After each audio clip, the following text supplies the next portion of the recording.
Welcome to SUPERA podcast, a video podcast with Castro Realty Group and Nebraska Realty. Today, we are thankful to be enjoying this afternoon at this beautiful restaurant in Aksarben Village called R.U.B or R.U.B, Rotisserie Chicken, owned by a local business owner. And please support our entrepreneurs, our business owners. And I'm also glad to have an excellent professional here on my side, Liliana Marquez. Liliana is with Core Bank. Welcome, Liliana. Thank you, Ricardo. I appreciate the invitation. Thank you. Thank you, Liliana. Tell us or share with the public, the audience, a little bit about you before we start. Well, I've been in the mortgage industry for a few years. I would say about 7 years now. I'm also a mom of three, so have little ones at home. But my passion is just helping first-time home buyers and repeat buyers acquire the investment properties whenever they're looking for that option as well. Patience is a unique and needed skill in this industry. Why? Because every single file, every single transaction is different, and Liliana has patience and experience, and also the help of Core Bank with a lot of different programs, which she's going to share in a little bit. Liliana, I met you a few years ago, and Liliana used to be, she's just been in the industry for a little bit now, right? Yeah. I mean, in different aspects of the business. Could you Mm-hmm. tell us a little bit about your previous ventures before becoming a loan officer? Yeah, so I went to college to be an accountant. After I graduated from college, I started out with a U.S. bank as a one of their bankers, and that's when I started falling in love with doing mortgages. And I just moved as an assistant after that, and then I decided to do it on my own. Nice. Yeah. Core Bank. Is Core Bank a local bank?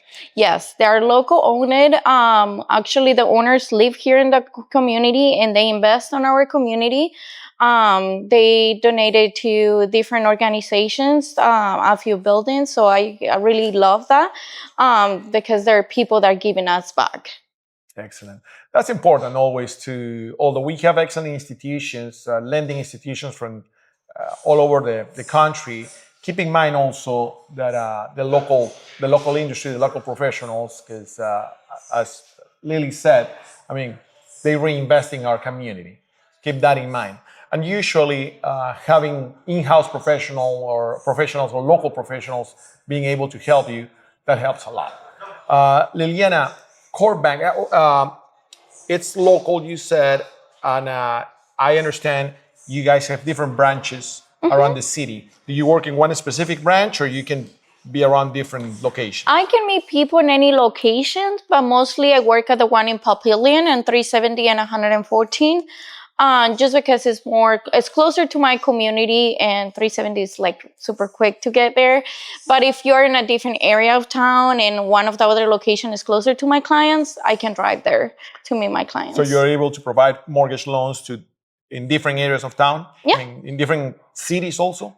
Yeah, I can do loans in all 50 states. So it doesn't matter where they're located at. I have license in all 50 states. So if you're thinking about a second home, a vacation home, Lily can help you. You're thinking about Arizona, Florida, Texas. You're looking for warmer states. Core Bank with Liliana can help you. Lily, are there any I would say in-house programs or perhaps unique programs that the bank is offering at this point? Yeah, we have two really good programs out there right now. One of them is the $15,000 grant for first-time buyers and $9,000 for repeat buyers. I feel like we forget about the repeat buyers a lot because we post a lot of the $15,000, but there's an option for repeat buyers. Or if you're above the income limit for the $15,000, you can qualify for the $9,000 if you make less than $130,000. It varies a little bit depending on the county, but it's mostly close to $130,000 a year. When you said repeat buyers, because it's 15,000 grant for first-time home buyers, people who don't own a house right now. Yeah. Repeat buyer, could that be someone who already owns a house and is going for that second house? Correct. The house do have to be your primary residence, so it cannot be towards an investment property. But as long as you're going to live on the property, you can qualify for the second grant. So let's say someone owns a house right now and they are buying another house. They can, if they qualify, they can get a $9,000 assistance as long as they move to the new house Correct. where they're gonna get the loan with you. Okay. Yes. Any bullet points or any guidelines, basic guidelines to share with the public about getting to qualifying for those grants? Yeah, just the main ones. One will be the income limit. The second one, we have the hardest part with is the housing payment cannot be more than 38% of their income. So if that percentage goes up of 38%, they will not take the reservation. But just keep in mind that it's not my qualifying income, because qualifying is just the people that I have on the loan. It's the household income. So if the wife works, even though on my application I'm higher, we can still qualify probably for the grant because the wife's income may put us under the 38%. So 38% of the whole Household income. Excellent. Do any of those grants also apply to refinancing, or that's a different? Not that one, but we do have a program that is offering a 5% interest rate, and it's a 30-year fix. You don't pay no points or extra fees. It's just kind of like a grant that they will give you the 5%, even though if you do a purchase, a rate term refinance or a cash out refinance, you still get the 5%. As long as it is your primary residence and you meet the income requirements.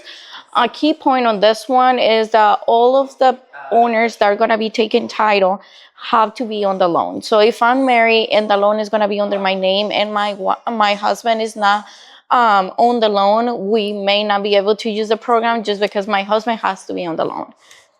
5% interest rate. I haven't heard about something like that in a while. Yeah, we had it last year and it went pretty quick. It flied for the refis because a lot of people had closed with like a 7.4, above 7% interest rate. So they saved quite a bit of money by refinancing. Yeah. So and it's in order to decrease rates and decrease monthly payment basically, and you said also for cash outs too, right? If people need the money to reinvest in something or... Correct. And that was a very popular one that I had last year, that people were taking the most that they could out of their primary home to buy an investment property. Sometimes they wanted to do a flip, but because of rates or stuff like that, they didn't want to take the money out of their home. And that was a perfect scenario for them because they could have still have an affordable payment and have cash to be competitive when buying a home. Outstanding. I have to share with you guys that I know Liliana for a few years now. She's always willing to explain you this if you of course call her or text her and make an appointment with her. But at the same time, every time we invited her to join forces and do workshops, informational workshops, even weekends, she was there for us and for the public, for the audience. And please, she's just a phone call away. Or a text. Or a text message. When can people reach it? They can reach anytime. If I don't answer, sometimes I'm with a client. Just leave me a voicemail, shoot me a text, and I will get back to them as soon as I can. I tend to be pretty quick at responding to people because I understand our time is very valuable. What's your phone number? It's 402-216-5025. 402-216-5025. Send a text message or a phone call. Of course, in order to respect her time too, please make an appointment. That's always helpful. She's gonna save that time for you. And one thing that I can assure you, if for some reason you are not able to get pre-qualified with Liliana, she's gonna explain you or guide you in the process to get to the final goal. Yes. So that's why we always like to invite her to talk here in the podcast and also to join forces to do workshops together. Lily, any other program that you guys have? No, not a specific program, but it's a resource that we do offer, a rescore system. So if you're afraid about your credit score, we can always pull it. My rescore system will tell me what actions you need to take, what amount those balance need to be reduced, or what we need to do to increase your score. That way you're not kind of blinded, just paying off debt that maybe is not helping you. We can actually have a plan for that score to go up. You just said a specific good example. Sometimes people start paying debts because that's the way to reduce it. And actually, you and I, we are not the professionals. I've been representing buyers and sellers for 23 years, and I'm not an authority. I'm not confident to share with you financial education. It's each case is different. If for someone, my wife works one way, for myself could work in a different way. So please sit down, lay everything on the table, be sincere, tell her your goals, and she'll guide you through the process. Okay. Lily, and please share your phone numbers again. Yeah, my phone number is 402-216-5025, and you can call and text, even if it is after hours. If it is too late, I may not be able to answer, but you can always leave a voicemail, and I will call you the next morning. Let's clarify a little bit on to the basics. Go down. Let's get down to the basics a little bit for a few seconds. Pre-approval. What is the meaning of a pre-approval process or a pre-approval letter? Okay. Yeah. So a pre-approval letter, we vary a little bit depending on the banks. Some banks, like core bank, we use a pre-qualification letter just because of regulations. We don't want to call it pre-approval if we don't have an appraisal or stuff like that. So we call it pre-qualification, but we take the same steps as a pre-approval. So usually when I meet with you, I will run your credit. We're going to look at your income. We're going to look at your assets and your liabilities. Based on that information, we're going to review the programs available to you. You're going to decide which one is the best fit for you. And based on that information, we are going to make a plan. So you're going to be like, okay, I want to stay in this monthly payment because that's what I feel comfortable. And that's when we set up the pre-qualification letter, because you already know your monthly payment, you already know how much money you're going to need, and we already review your income and assets to make sure you can qualify for what you're looking for. That way, when you go look at a house with Ricardo, you are actually looking at houses under your budget. Okay, that's pretty specific in order to know what the next step is going to be. When some clients or prospects sometimes ask me, okay, I'm approved, so now I can go and see houses. I explaining what you just said. When in that process, the person or the whole transaction becomes approved. Let's say I had the honor to represent a family. We're looking for houses. We found a house. We negotiated. We did the paperwork. And then we send the purchase agreement, executed purchase agreement to you, Correct. the title company. Once you receive that purchase agreement, what are the steps in order to get to the closing table? The first thing that I do is ask if there's any inspections, because we may hold on the appraisal until the inspection is done. If the inspection is only for informational purposes, we can go ahead and order the appraisal. But as soon like we put the appraisal of order, then we're gonna send your file to the department that we call underwriting.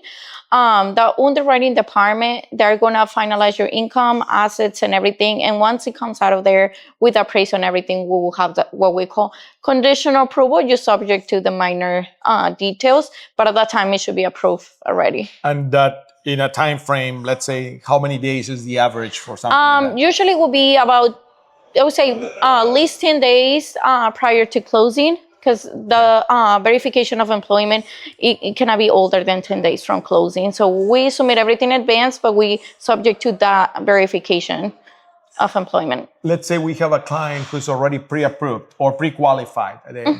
And what would you recommend not to do before closing? Do not get any new debts. Do not work less hours, because that was a big change this year. If you work less than 40 hours, your income becomes variable, and we have to average the last year. That can reduce your income a lot, especially if you change your employers. Even if you got raises, we have to average. So say just keep working as many hours, do not get new debts, and do not deposit cash on your bank accounts. Do not deposit cash on your bank account. And that's not because Core Bank wants to do it that way. It's because of, I think it's a national or industry regulation. Regulations that the government makes for us. Yep. For some of us, it sounds a little unique. Let's say I sell a car and then I bring and deposit all the cash in my account, which is the same account that I share with Liliana in order to get pre-approved. If you have a situation like that, do not deposit that money. Call her first in order to know what to do. Correct. You reach out to us and we can guide you how to do the things correctly. Liliana, thank you very much for your time. Thanks for all these years helping people. Thank you. Thank And you. please check Liliana in social media or check us out at Castro Realty Group. And also, we can refer you to Liliana if you didn't catch the phone number. Okay, Lily, thanks again. Thanks for being with us. Gracias, Ricardo. Thank you.